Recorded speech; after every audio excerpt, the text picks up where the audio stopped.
Le mariage, c'est un monde de la maturité. Aimer, c'est décider d'accepter de vivre avec la personne à l'état qu'il a trouvé. Les prix à payer dans le mariage. Dans mon culot, n'y a un prix. Vie chrétienne, il y a un prix à payer. Vie de couple, il y a un prix à payer. À l'école, vie d'étudiant, il y a un prix à payer.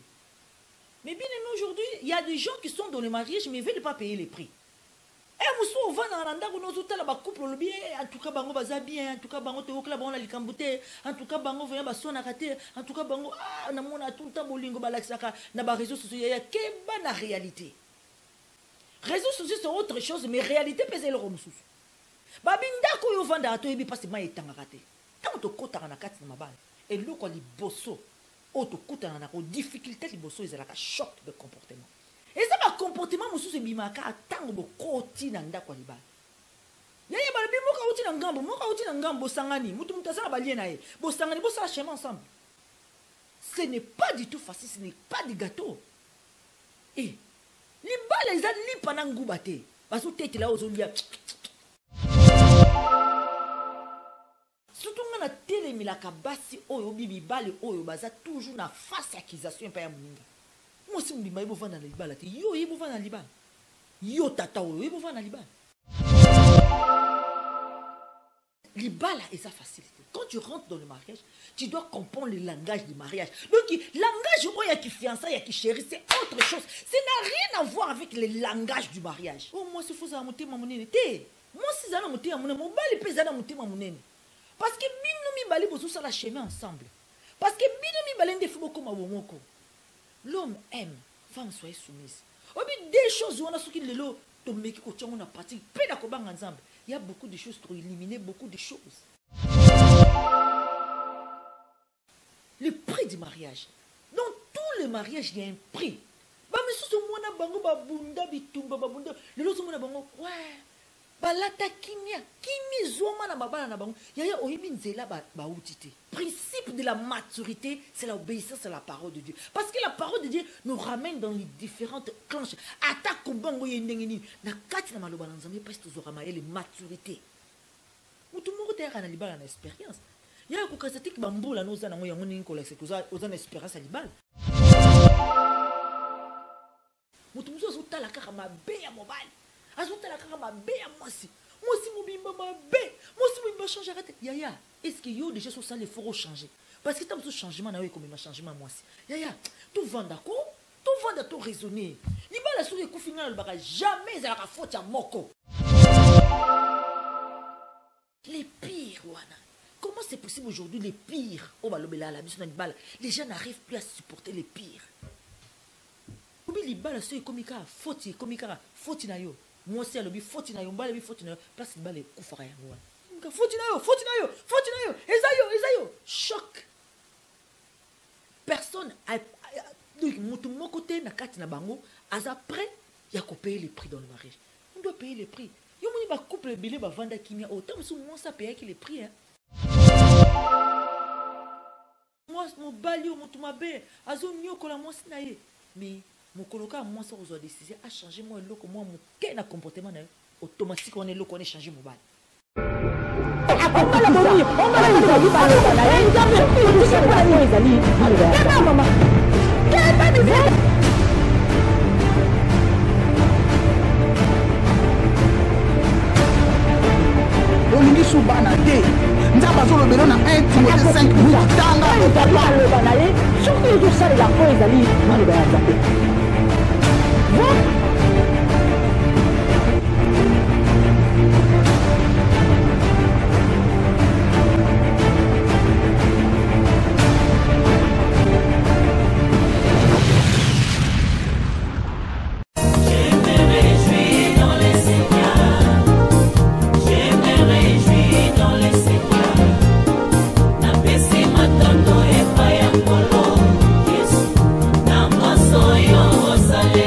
Yeah.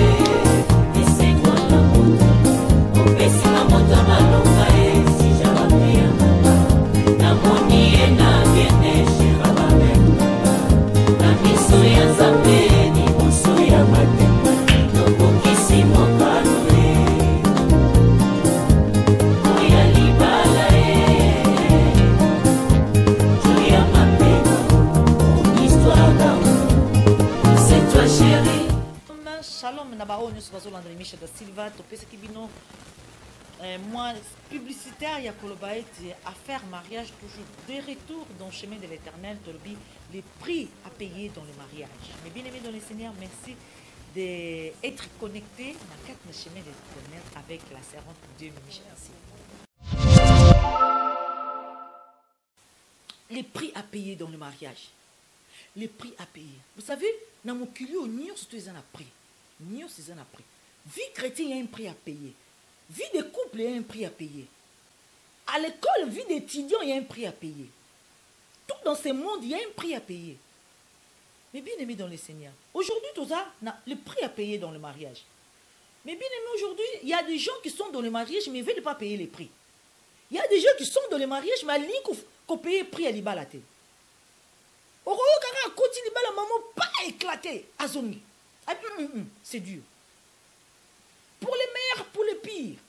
Oh, mais pire, ça veut dire qu'il faut payer un prix pour rester. Et nous sommes en couple, en tout cas, bango baza bien, en tout cas, bango te okla bango la likambute, en tout cas, bango voyant baso na raté, en tout cas, bango na mona tout le temps bolingo balaksaka na ba réseaux sociaux, il y a que la réalité. Réseaux sociaux c'est autre chose, mais réalité pèse le romsous. Babinda ko yo vanda ato ebi parce que ma etanga raté. Et so singa yonde fo zwa mayele. Yonde fo zana na maturité ya libala. C'est un monde de maturité. Les mariages c'est un monde de la maturité. Oh bona moba muso koti na ndaka libala.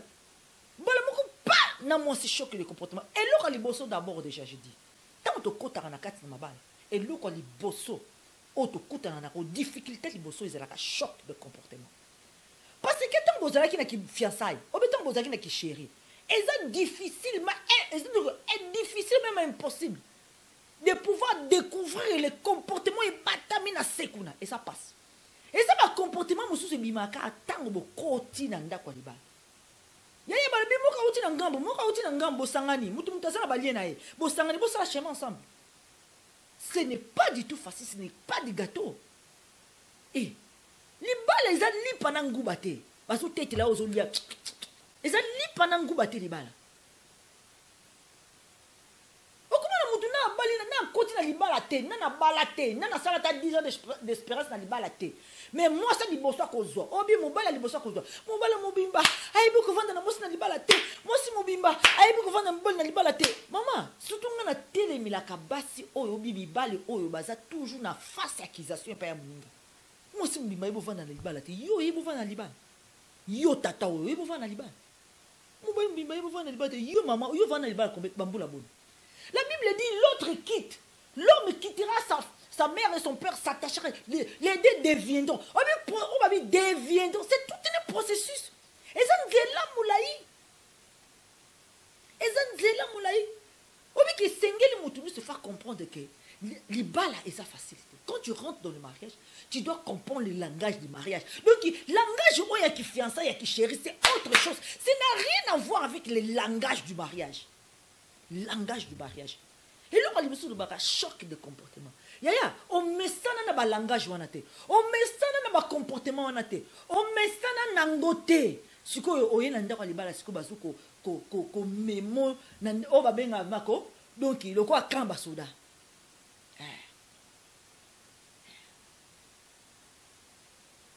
Il y a une maturité au kokate, au vandate. Ça sert à rien. Donc ça sert à rien. Ça sert à rien. Moi si vous avez monté ma monnaie, moi si vous avez monté ma monnaie, parce que nous bali bozo ça la chemin ensemble. Parce que nous bali ndefu beaucoup ma bomoko. L'homme aime, femme soyez soumise. Des choses on a ce qui le lot. Il y a beaucoup de choses pour éliminer, beaucoup de choses. Beaucoup de choses. Mais bien aimé dans le Seigneur, le prix du mariage. Dans tout le mariage, il y a un prix.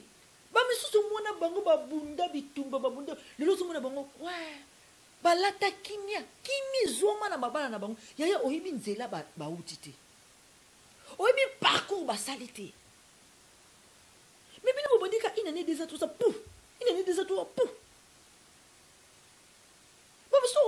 Maman tika yo zo le babilobela po ibe mbali ngote. Yaya. C'est important de comprendre déjà, de comprendre. Il y a un barako. Et moi, comment difficile côté ya basi oyo babanga nzambete. Et c'est difficile côté ya mibali oyo babanga nzambete. Et ça mutu muso zo sengo conseil lobi, son albino conseil oyo o benga nga folle. On dit mangote, o ça il a ngotalo tina mogote. Les principes, je pense, les principes de la maturité, c'est l'obéissance à la parole de Dieu. Parce que la parole de Dieu nous ramène dans les différentes clanches. Attaque au bango yendengeni. Na kati na maloba nzambe parce que tu auras les maturités pour tout appliquer na ma balle.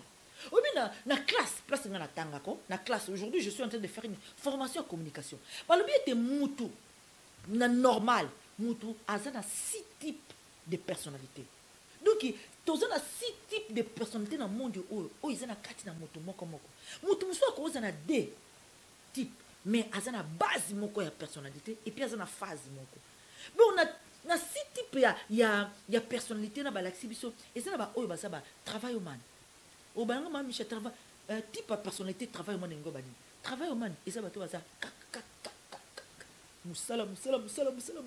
Donc balingi nyo ça ordre, balingi nyo ça la et voilà, bah, il y a soda wana. Bah, il y a balinka. Nous c'est un autre. Bah, caractère à ma casse, on a bien un travail. Bah, persévérant. Bah, ça peut être un caractère. Donc, persévérant, na travail, bah, c'est le quoi au kokana. Mais moi, différence c'est ça. Après tout ça, na bah, promoteur. Bah, promoteur, bah, ça va action. Bah, le bah, minité. Bah, action.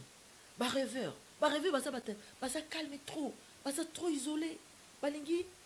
Timité na bango tant sous ba rêver au mona ba mibalo ba la atiki famille musika yeka na mos na bana nayo asa isolé donc alingi calme ba rêveur ba bengo ba rebelle baza voilà baza batu moko baza donc ni tout likolo ko sexa baza un peu ba comique et tout ça wana ba bengo ba rebelle ba empathie baza batu balingi tout le temps ko zala na batu balingi tout le temps ko aider batu balingi tout le temps ko yamba bato balingi tout le temps ko za tout le temps en contact baza tout le temps balingi ba discours à bolingo baza trop romantique ba empathie. On a 6 types de personnalités yaya siko ba caractère wana yango mutesala ka guerre na ndaka mabala yango mutesala ka guerre confrontation liboso difficulté liboso na ndaka mabala ça choc de comportement. Mais moi so zandengini et moi so za caractère et na caractère na été et moi yaya. C'est ça le mariage. Mutu na mutu ayena caractère na uti na ngam wa uti na ngam caractère sangani na bali tango ya pas bo sangani chemin ensemble. Yaya non on lit Bible et le barana deviendront, c'est-à-dire que na futur awate na présenté deviendront une seule chair. C'est-à-dire bazo la samino déjà pour sala nzela. Et pour nous sala nzela nous devons connaître. Pour ni ba maman na biso ba mikolo baloba to côté ndaka libala maman yeba caractère mobile na yo oya lingite ko sala te oya lingi sala baloba bongo ba maman na biso ba te ya biso bongo to sa mobile oya lingite ko sala te oya lingi sala. Mais je dis ce n'est pas seulement la femme qui doit obéir mais c'est l'homme aussi qui doit obéir. C'est-à-dire que moi si ningi mobile moi si fait à étudier caractère mobile pour na à sa mobile paye. Et c'est une mobile peut étudier le caractère il y a moi aussi. Mais bien aimé. Choc de comportement et ça est moko yo moi aussi. Ozana na personnalité ya empathie. To pise ka exemple, empathie. Basio basa ba empathie. Basa basio balinga basa trop romantique. Basio balinga tout le temps, je t'aime chérie. I love you. Ça va bébé. Ba empathie. Baling tout le temps, basa tout le temps joyeuse. Ko seka, ko yamba batu, ko servir batu, do baza serviable. Ba ko servir batu. Donc ça va chérie, tu rentres quand? Voilà toujours explication. Voilà, ba benga bon ba empathie. Mais ce que empathie a que no kuta na mobile ou za promoteur par exemple. Ba promoteur baza mi bale moko peut-être tam susu. Ba courant na bon ko lo baté. Baza bon bata ba discours mi la été. Baza bon bata ba je t'aime tout le temps. Mais ba promoteur baza ba action. Vous comprenez? Moi si musu tam susu akolinga mobala lo barana e ba jeter me belé mobali on azani na ta ko lo ba jeter me ako salo ba action o ko lakse ke mobali alingi ngai. Vous savez tant o ibi ki mobali za bongo c'est-à-dire que tant ozo kende na base ya communication faut utiliser base ya communication à promoteur obi ke non mobali peut-être aza empathie le kola ngaite aza muta ba discours mais aza muta action. C'est comme ça. Je pense que tant tozo la biso ba phase de communication na mitunga bi donc mobali wanga aza travail au man. Mobali wanga aza travail au man de base et puis aza na phase promoteur. C'est-à-dire que travail au man alinga musala, aza muta musala très organisé, papa nanda kuduka alinga salité te alingi nyos na place et tout ça voilà. Donc on a déjà tant ka balaxinga caractère ya bato bazana na type ya personnalité de travail au man abi c'est que mobali nanga aza travail au man. Donc aza na base travail au man mais aza na phase promoteur. Phase promoteur parce que na côté bolingo aza muta ba dialogue te. Donc yoso bine je t'aime chérie, ya ozon soka moi aussi. C'est-à-dire à quatre non na banzela mla été gainde naza base nanga travail au man me phase nanga empathie. Empathie parce que naza mutu moko ya ba discours, naza mutu moko ya ba love, ya romantique. Nani so na osa à table ba bouger zangate moi ba lumière donc moi banzembo romantique naza muta ba discours na rôle na vanisi mobile na sali ba déclaration ba discours donc naza vraiment muto na lingara na s'alimenter na ba discours a bolingo. Mais tant on est comprendre que mobile na zangne muta maloba milaité. C'est-à-dire d'en comprendre. Ça veut dire que ça veut pas dire que le quoi est un muta maloba. Je peux pas l'exiger. Loba non la qui ça non moi loba je t'aime pas moi c'était parce que et ça caractère n'a été. Mais par contre dans un promoteur une kolobate aza mutamaloba te maza mutaba action. Je pense que moi je dis que je suis comblé par les retours ya bolingo mobile nanga par rapport à l'action na ya pour ni baloba ki na bolingo ko zela ka théorie te faut zela ka action parce que l'amour ce n'est pas des théories. L'amour ce n'est pas des théories. Ça mutungo azo bini ça on a kata théorie azo bini so na kata théorie bolingo azo bini so 10 ans leki 15 ans leki 20 ans leki mais pour s'engager so ko ko s'engager te to les ka phase one to les ki phase one mais bien aimé dans le Seigneur la guerre des comportements les prix à payer nous devons dans le mariage il faut être prêt à payer un prix mutu moko te akoki koloba ete ke na koti na ndaka libala nano bala te na vina na koti na ndaka libala avec expérience ba mama nanga bateyinga mingi ni na yebona na koti na ndaka avec expérience papa expérience emonanaka tango ba choc yaka tango ba bikakata ne komaka tango ekomaka vraiment ke pratique ya maloba oyo ba conseil ba koko pratique ya maloba oyo ba mama bateya yo c'est ça ba bitango zo bunda ozo leka pa Ubundi a olongi pas oleki ubundi a olongi pas c'est ça qui fait l'expérience dans le mariage mutu moko te kana libala na expérience ya ko kasati ki bambula no zana ngoya ngoni ko lese kuza ozana expérience à libala tu peux avoir 50 ans tu peux avoir 60 ans te musuti le dans bambula zana ngo ozana expérience à libala te ya na éviter franchement na éviter obike les amis mentalité na biso biso africain les amis au moins tant mususu mbali bali mwasi mona mwasi zo zo zemi to kaka mwasi mbabota raté bima kende pas famille na bino mwasi mbabota raté mwasi mbabota raté ya nana ebisio kiza mwasi mbabota raté vous savez c'est surtout biso nana ebisio kiza mwasi mbabota est-ce que you de ça la contrôle you attend que mbali OK doye ba so yo bota c'est la même chose avec tout ba choc de comportement mutu muso zo tala kaka mabe ya mobile azotala kaka mabe ya mwasi mobimba mabe mwasi mobimba changer raté ya est-ce que yo déjà sur ça les faut changer parce que tant que changement na yo comme ma changement mwasi ya tout vend d'accord tout vend tout raisonner libala sur les coups baka jamais ça la faute à moko c'est impossible libala sur que koufi et ça sera jamais faute à moko bat mi balé on a bazala toujours na part des gâteaux na bam puis ce qu'on comprend les gens ne réalisent pas. On dit que ton dima kaka robe ya pembe, on dimi robe ya pembe, on dimi aux devant l'église. Mettons donc les meilleurs wana pour les meilleurs wana, c'est-à-dire et ça fait un mariage. Donc dans les meilleurs et dans les pires. Les gens ne réalisent pas les mots pires. Oh ba terre abiso na dibal. Na moment où to kenda ko changer ba vœu. Les pires wana. Comment c'est possible aujourd'hui les pires? Oh, les gens n'arrivent plus à supporter les pires. Les pires. Allez, moi c'est Kende, la famille là, pas que nos théa yokuna, pas que conseil. Et bon yo.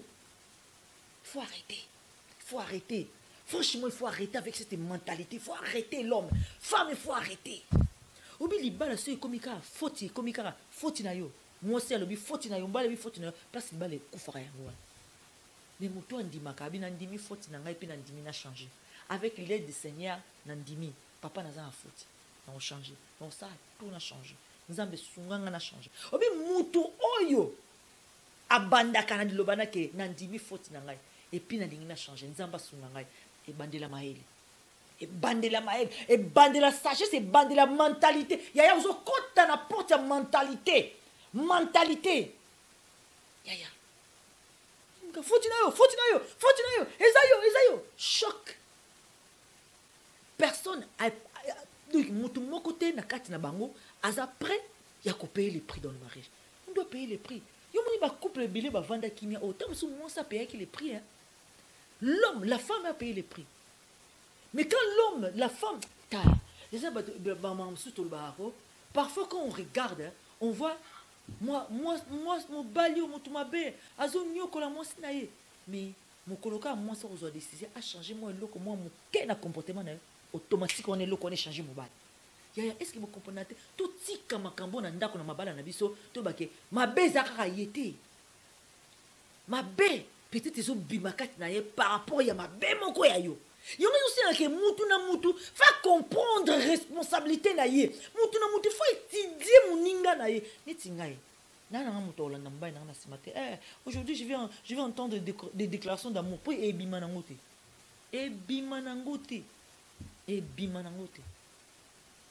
netinga liloso na bomba motema mobile na ngai chaka désordre na ndako chaka désordre na ndako ya akuti ka basani boya akuti chaka mobile na ngalo baka na santana kati na lokola ba mutema kaka. Imagine toi mutalo banoke ni na kuti ndako désordre mutema na ngai komi na kaka. Siko mutabongo yo oya ko chai maloba bolinga et simba te. Ça on appelle des travail humain. Des travail humain ya. Souvent na loba suna ina chéri tala. Déjà nous allons auto-organiser. Propreté na ndako tout en place parce que déjà c'est mon caractère. Mais suna ina bongisi papa na bongisi lié na bakisi otelier table otile yaya soit akutika akutinda ko déjà ndenge zali ata place à route ki aliaki aoya au salo plaisir il mangera il te dirait donc au moment là mutazana esengo donc c'est comme ça et puis tant oya so ngo tcha dossier moko wana moment ngo wana tcha dossier simba parce que bongisi terrain na ye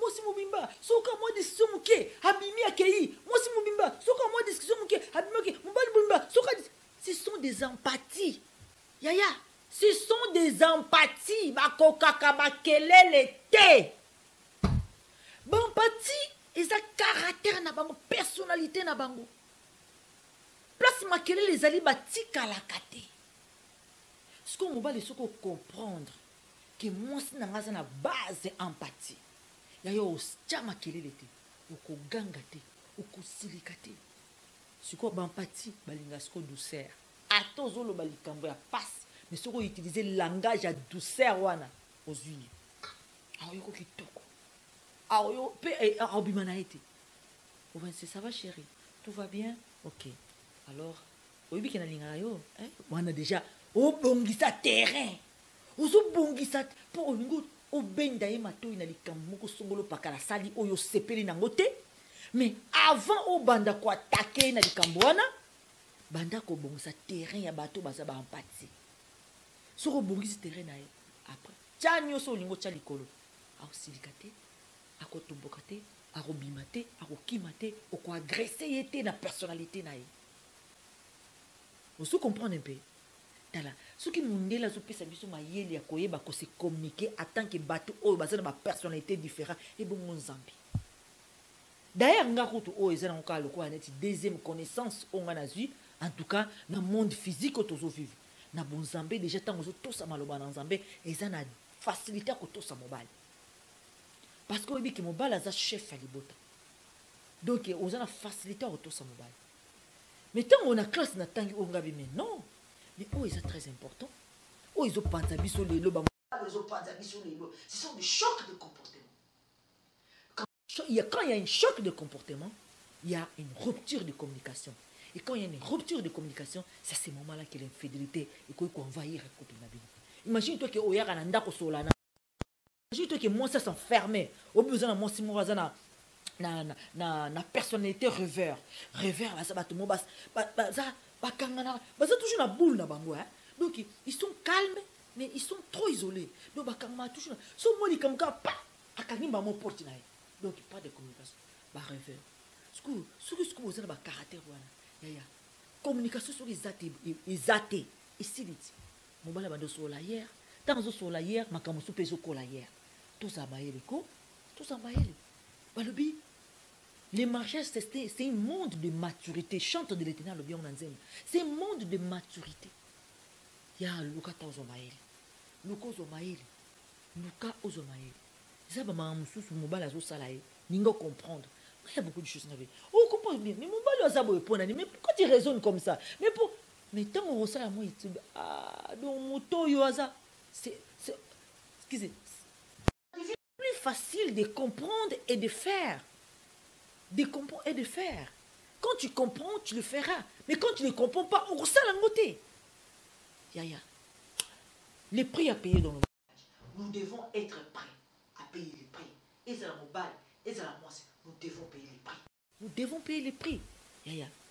Nous devons payer les prix. Que Dieu vous bénisse. À faire mariage, les prix à payer. Tozonga Kalate. Na numéro musus. Samba Batelabino. Ciao, ciao.